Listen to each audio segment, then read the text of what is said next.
What's going on, everybody? Welcome back to Maydis Loft, and today I'm going to show you or tell you about the light system that I use here at Maydis Loft. First and foremost, I want to say that the system that I have in place today is thanks to my mentor and friend Joe Alaka. So thank you, Joe, if you're watching this.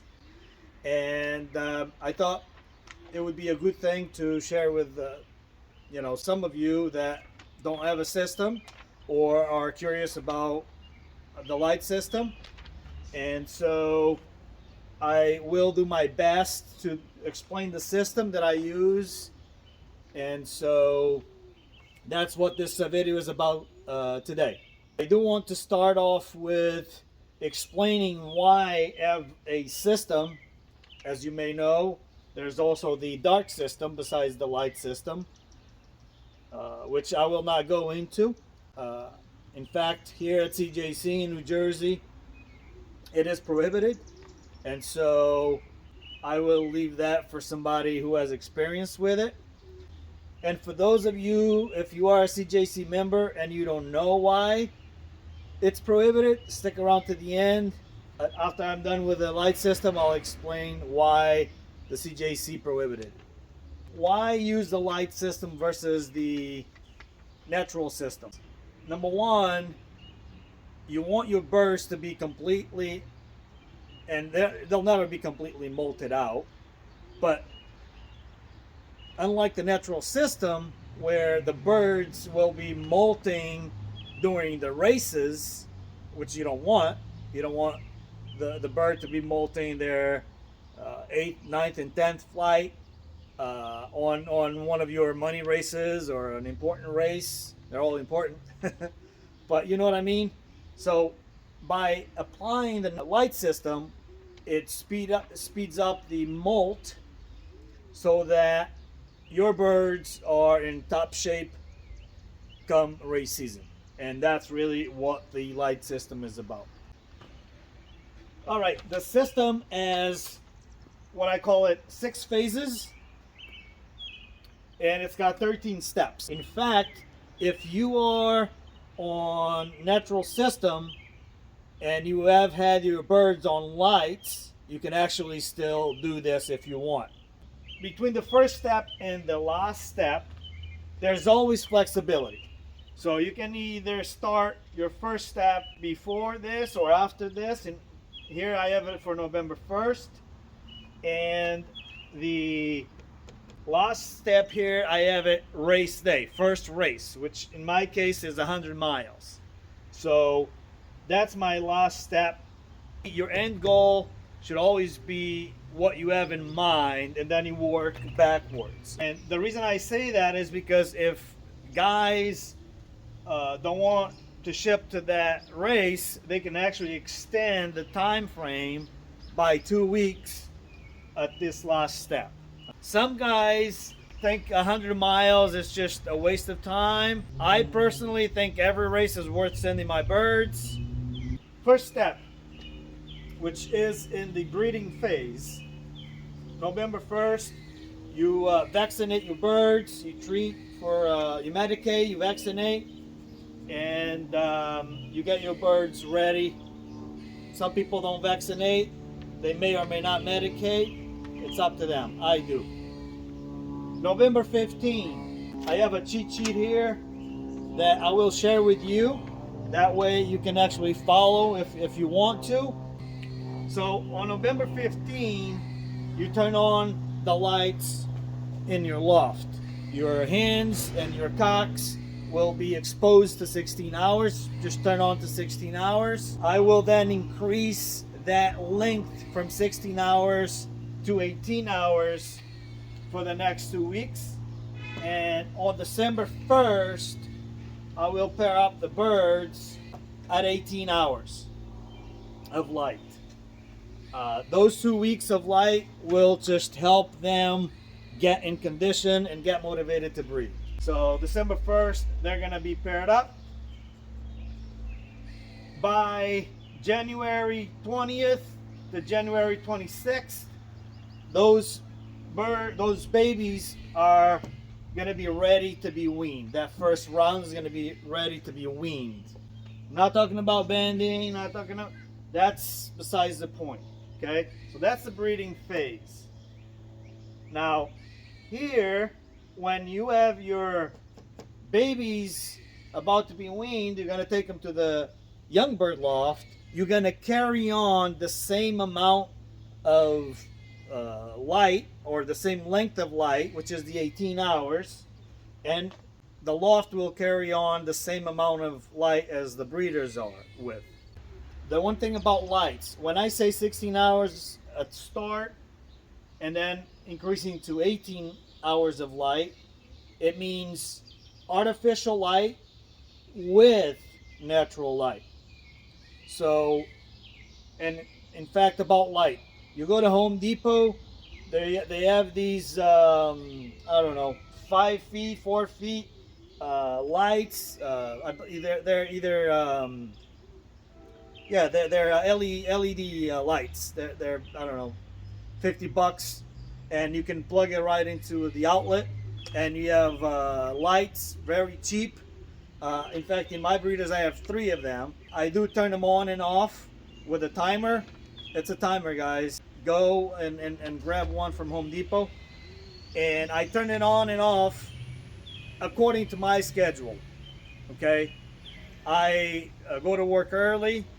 I come home a little bit earlier, so I do it so that the lights will turn on, you know, when I need to go in the loft. Some people have it 24 hours. I don't do that. I think it's necessary for the birds to have at least 6 hours of rest. Here, you're starting to wean your babies. Now, depending on how many rounds you do, right, it doesn't matter. You're going to be weaning and settling your birds February through end of April. So that's phase number 2, weaning and settling. Okay, you do what you do regarding settling. End of April, okay, you want to get your birds loft flying. So by then, hopefully you have all your birds settled. Now, don't take me wrong, I do things a certain way. I try to have all my birds ready to loft fly and toss training between end of April and beginning of May. And I get all my birds loft flying together in a group. Once they're loft flying good in a packed flock, they're ready for what I call pre-molt loft toss training. 25 of April, let's say, to 10 May, your birds really need to be loft flying really good, raging. They go flying, you don't see them for a while. That's an indication they're ready for toss training. 10 of May, begin toss training them at 1 mile. But what I'm trying to say is, it's very important that the birds get educated. You can test their homing ability, and I think that is key for them to be much wiser and much more mature after the molt that we'll be talking about here soon. Okay, now that you are toss training your birds, comes 15th of May. It doesn't matter, even if you didn't do a toss training yet, 15th of May, okay, you cut the 9th and the 10th flight.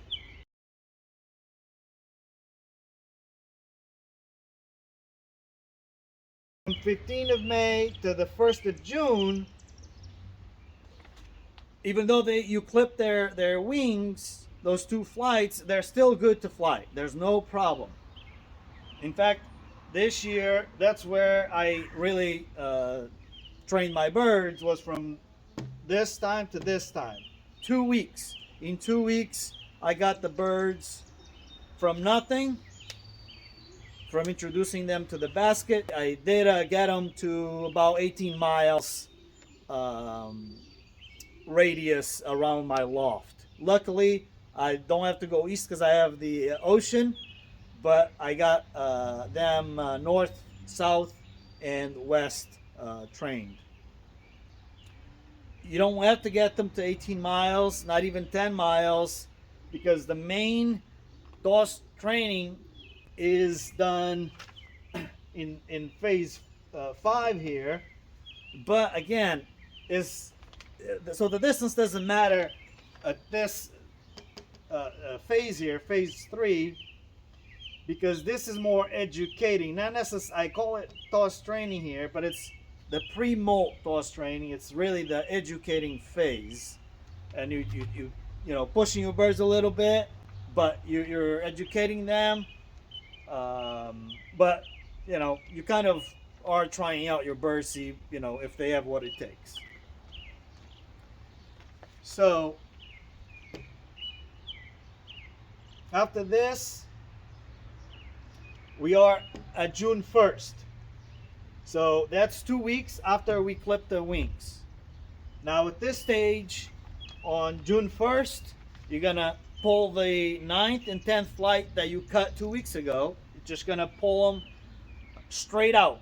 Not up, not down, just straight out. I'm gonna see if I can post my last video that I did just the other day here in above the screen.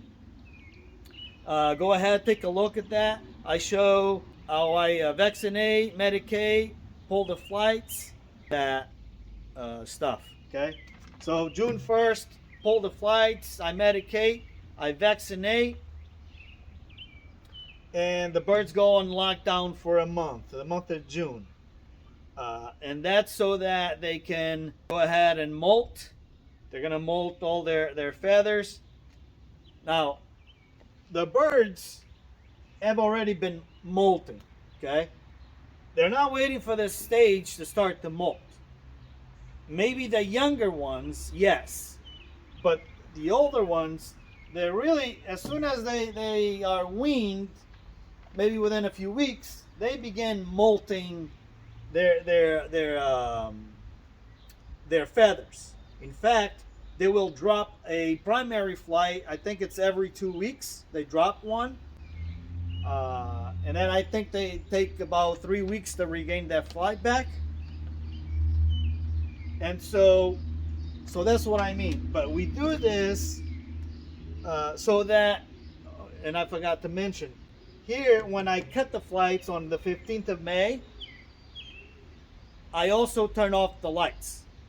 So they go from 18 hours of light in total just to the natural light, which at this time of the year, which is June, it's about 14 hours. So they get shorted by four hours. They think it's fall coming and winter coming, and man, they're gonna go and they're gonna hurry up and molt so that they're rejuvenated for the to be ready for the winter, the harsh winter. Okay, so that's really how we get them to think it's winter, and they it triggers the molt. So they go on lockdown for close to a month. So on 28th of June,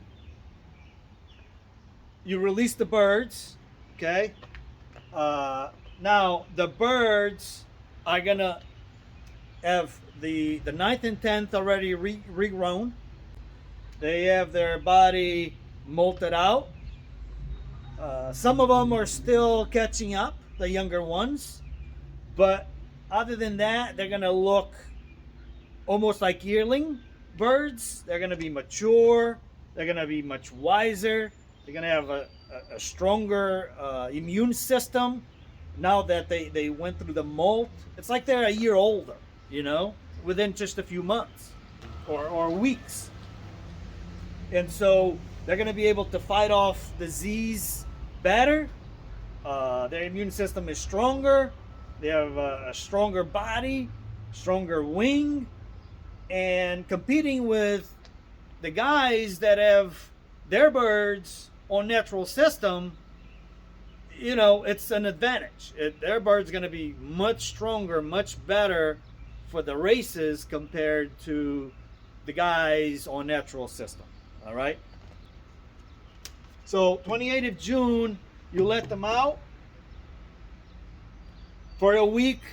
Nothing about flags, no, nothing. Just let them regain their strength. So I went ahead and wrote down the steps here for you guys. You can pause and just you know, take a look. But again, I will give you this also. Look for it, the step-by-step in the description of the video, okay? Now, we're done with step number 10. Your birds are out and about. Step number 11, beginning of July, you're gonna go ahead and get your birds down the road. 5 weeks is plenty to take your birds from wherever you have them to being ready for the race. And you know, like I said, I'll start with the very first race. Some people skip first and second. It's up to you, but 5 weeks is plenty of time for you to do that. I plan my toss training program. I pick my spots. I calculate the distances. I know where to go. So you do the same thing that it's good for you. After they are done with this step, they are now ready for what I call step number 12, which is the very last long toss. Okay, so that 100 miles toss, they'll come home hopefully same day. If not, the following day is fine. They will be rested for a couple of days. Middle of the week, either Wednesday or Thursday, I will take them to a short toss. They'll come back. They loft fly the next day or two. Saturday, they will rest. I don't even loft fly my birds on basketing day. It's just my pet peeve. And they'll be ready for race day, which is step number 13, a week later. And then the racing season starts, guys. So I hope that this video helped at least one person. If I helped one person, it's worth my time. Hopefully I helped even a little bit many more of you. And so I hope I tried to give you guys some pointers with the system. Now for you guys, you CJC guys, if you were wondering why the Combine prohibited the dark system here in New Jersey, is because in the late 90s there was a gentleman here in my hometown of Long Branch, New Jersey, that was flying the dark system. And the guy was getting like 10-15 birds on the drop. He was like a bunch of birds right on top of the Combine. So the people started to question that and question the guy, and he's saying, oh no, it's I use the dark system, that's why, and my birds are just doing much better than everybody else's on whatever system they were using. And so the problem is that when your birds are in the dark system, they say that the the performance is much stronger, even compared to the light system, is just much stronger than the other systems. And the birds just are outstanding flyers, racers. And the thing is that it's kind of like borderline. People don't know if they're really on the dark system or they're on drugs. Basically, that's what it came down to. And so what happened was they tried to drug test the birds of the guy, and I think other people may have been doing the dark system too. So they didn't want to get their birds tested because whatever. And so it was a big dilemma. I think there were fist fights, and So from that point on, the CJC just decided to prohibit the dark system here in the CJC Combine. Guys, it's a very long video already, and thank you for watching. Please subscribe. If I helped you, go ahead, hit that button, click that thumbs up, and fly them with purpose, guys. Take care. Bye-bye.